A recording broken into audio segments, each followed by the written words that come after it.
Hey, what's up everybody, and welcome back to another episode of News Dose, where I keep you up to date with everything happening in the gaming world. And yeah, those rumors about the Xbox Lockhart being announced soon is really starting to heat up, and we may possibly hear something as early as this week. It's only rumors right now, but if anything happens, I will definitely keep you up to date with that. However, a lot of things did happen this past weekend that we're going to talk about today. AMD had their financial day last week, where seemingly they made some pretty strong hints as to the PlayStation 5 specs and what they'll be, but according to the Sony Japan website, it's a little contradictory of what was stated at the AMD financial day, and this has left a lot of fans split on what to believe right now, so I'm going to go over that here in just a moment. We also have some Scalebound news because it's the game that just doesn't seem to roll over and die, and the big one here for me is that the Final Fantasy VII Remake producer has a desire to make another Final Fantasy remake beyond Final Fantasy VII, so stay tuned for all of that. First though, let's get some of the quick news out of the way, the first of which is Phantasy Star Online 2 will be making its return next week on March 17th for an open beta test. Now, there was a closed beta last month for Xbox insiders, and it lasted just a few short days, and it had a lot of really good impressions to it. It really seems like Sega and Xbox has put a lot of work into bringing this game over to the West, though with that said, this beta will only be available for the United States and Canada. So this isn't a worldwide beta as of this moment, but if you are located in either Canada or the United States and you missed out on the closed beta the first time around, this is definitely a game worth checking out. And the good news here for those who did already play the beta last month, you will pick up from where you last played and will not lose progression. So yeah, only 1 week away to play Phantasy Star Online 2's open beta. Now, something else that popped up on my timeline during the weekend was a fan-made Sonic project, and to this day, I don't actually believe that I've covered a fan-made project on this channel. However, this game, Sonic Freedom, was just so stunning that I felt like I really wanted to talk about this today, but as you see here, Sonic Freedom is done in a hand-drawn art style and it looks absolutely gorgeous in motion. From the jumping that looks like it came straight out of an Ori game, and then the run animation just looks excellent. Honestly, when I saw this, my first thought was that Sega needs to get into contact with these developers and make a full-length Sonic game just like this. We saw Sega have a lot of success with Sonic Mania, and it shows that there are a lot of fans that really want more 2D Sonic games, and I think that this one is both similar enough and different enough at the same time to possibly do really well in the market. It really seems that Sega focuses a little bit more on the 3D Sonic games though, which really has been a very hit and miss franchise for a long time. I mean, there was Sonic Adventure 2 and that was an amazing game, but that released 19 years ago on the Sega Dreamcast, so I would personally like to see them make some more 2D Sonic games and kind of go back to its roots, and this just looks great. That's just my opinion, but let me know what you think of Sonic Freedom in the comments below. Moving on, we got a new game announcement today that is very surprising to say the least.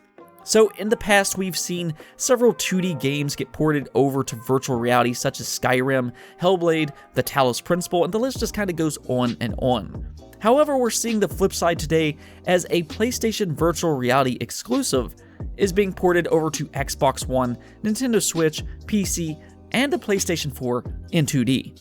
This game, of course, is the Persistence, which is actually one of the better virtual reality games as of this moment.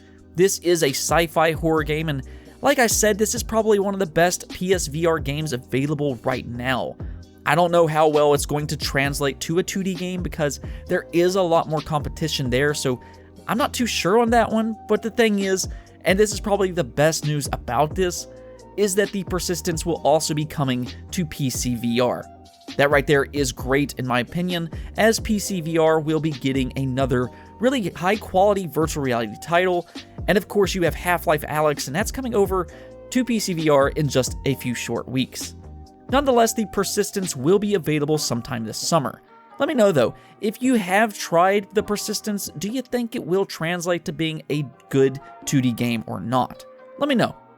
Now with some of the quick stuff out of the way, we're going to move into some of the bigger stuff, and I want to talk a bit about these PlayStation 5 specs because I'm seeing a lot of speculation here about this topic, and it's starting to result in some pretty heated debates online. So here's the thing. AMD's financial day did happen last week, and they made a statement that really drew a lot of attention because it seems like they may have confirmed that the PlayStation 5 is using RDNA 2.0 architecture. Now, we know for a fact that the Xbox Series X is using RDNA 2.0, but obviously, Sony has been very quiet about the PlayStation 5 and its specs, and a lot of fans have been questioning if the PlayStation 5 also did have RDNA 2.0, or maybe it still has RDNA 1, because of those AMD internal leaks that happened late last year. Regardless, this is what AMD had to say. We're on the cusp of the next generation. The next generation consoles will use our latest Zen technology. We'll use our latest RDNA technology as well, really creating this immersive experience with ray tracing, 3D audio, fast load times to really excite a new generation of games. So there you have it. It does seem like AMD may have confirmed that the PlayStation 5 will be using RDNA 2.0 without actually mentioning the PlayStation 5 because obviously they can't, say the PlayStation 5 since Sony hasn't announced it yet. But of course, this would be a huge relief for PlayStation fans considering it so far sounds like it may be significantly less powerful than the Series X depending on how accurate those AMD internal tests are that we saw late last year. However, something that has been circulating over the last day or so is that on the Sony Japan website, there are some vague specs on the PlayStation 5, and one of those listed is an AMD graphics card with RDNA architecture. And this has led people to believe that it's RDNA 1 because 2.0 isn't actually specifically mentioned. Now here's the thing about that. I would not take those Sony Japan specs too literal. They're very vague to say the least. When Sony actually announces some specs, this isn't going to be nearly as vague, and you will be able to see more of the entire picture. Maybe it isn't completely RDNA 2.0, but AMD is working with PlayStation, so if anybody knows what's in the PlayStation 5, it's going to be AMD. At the very least, the PlayStation 5 will likely have RDNA 2.0 features, even if it's not full-on RDNA 2.0, if that makes any sense. That means that you will see things like hardware-accelerated ray tracing in the PlayStation 5, and that's really good news to hear. As for fans being so split about this right now, it'll be interesting to see how all of this plays out. Based off everything that we do know, I firmly believe that the Series X will be the most powerful console next generation, but I fully expect the PlayStation 5 to be a relatively powerful machine as well, and if AMD did say that they're going to be using the latest architecture, I imagine that the PlayStation 5 will have RDNA 2.0. I would be really surprised if they don't have some RDNA 2.0 features. But you let me know what you think in the comments below on what AMD said and, about this whole Sony Japan website. Let me know in the comments below. Moving on though, we got a huge game announcement today as Call of Duty Warzone has been officially announced, and this has to be one of the worst kept secrets in gaming. This game has been leaked for a good month or so by this point, and I've been covering it for quite a while now, but it is official as of this moment, and it's also going to be available tomorrow on March 10th. So that's a really big deal. This is a Call of Duty Battle Royale game, and it's also free to play. I imagine we're going to see a lot of big-time Twitch streamers play this game tomorrow, and it could end up being the next big game. I do wonder if it can start to take some players from Fortnite. I mean, that is the big Battle Royale game as of this moment. I mean, we first saw PUBG, then it went to Fortnite. But, I want to see if Call of Duty can kind of, enter into those Battle Royale games and kind of take some of the market space. I'm not really a big Battle Royale fan myself, but these games have been massively popular for the last few years, and Call of Duty is one of the biggest franchises in gaming, so to me this is a no-brainer. This game is going to be huge, especially after they learned a little bit about the Battle Royale games with Blackout. Now, something about Warzone though is that it's not just including a 100-player Battle Royale that you so often see, but they are increasing that number to 150 players. I don't know if that 50 extra players will be huge, but it's definitely a good marketing strategy, kind of throwing out there that they are capable of bigger lobbies than the competition. I guess we'll have to see what happens tomorrow. In other news, and this one is really exciting to me, and that is because the Final Fantasy VII producer, Yoshinori Kitase, would like to remake Final Fantasy V. Now, let's not get too far ahead of ourselves. That doesn't mean that he is announcing anything right now, but he said if money was not a factor, that Final Fantasy V would be the one game that he would like to bring back and remake, and I think that would be huge. While Final Fantasy VII may be the most popular in the franchise, I would really like to see some of the older Final Fantasy games get some love. Personally, I would like to see Final Fantasy VI be remade, and that game might actually be the best in the entire franchise. And I think it would be a really big deal if that was remade and moved beyond just the sprites. The thing about Final Fantasy VI is that it has a phenomenal story with great characters, and if we could see facial animations and voice dialogue, I mean, we're talking about a massive game. I think that would be the game that could really take the world by storm, but nonetheless, if they were to remake Final Fantasy V, I'd be more than happy with that as well.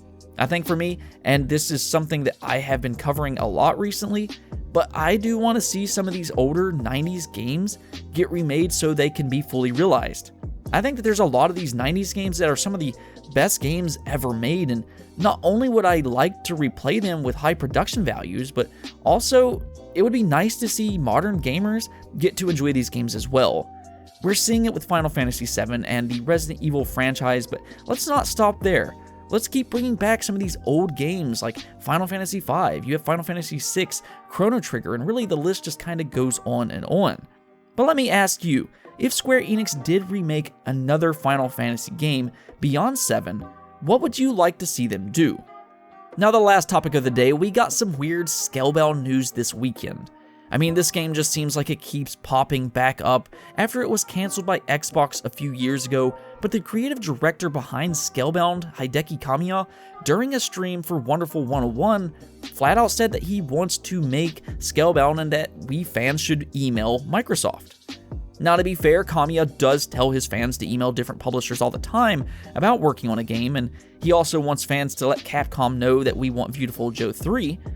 Nonetheless, though, Scalebound is a canceled game, and he really does genuinely seem like he would like another chance with it.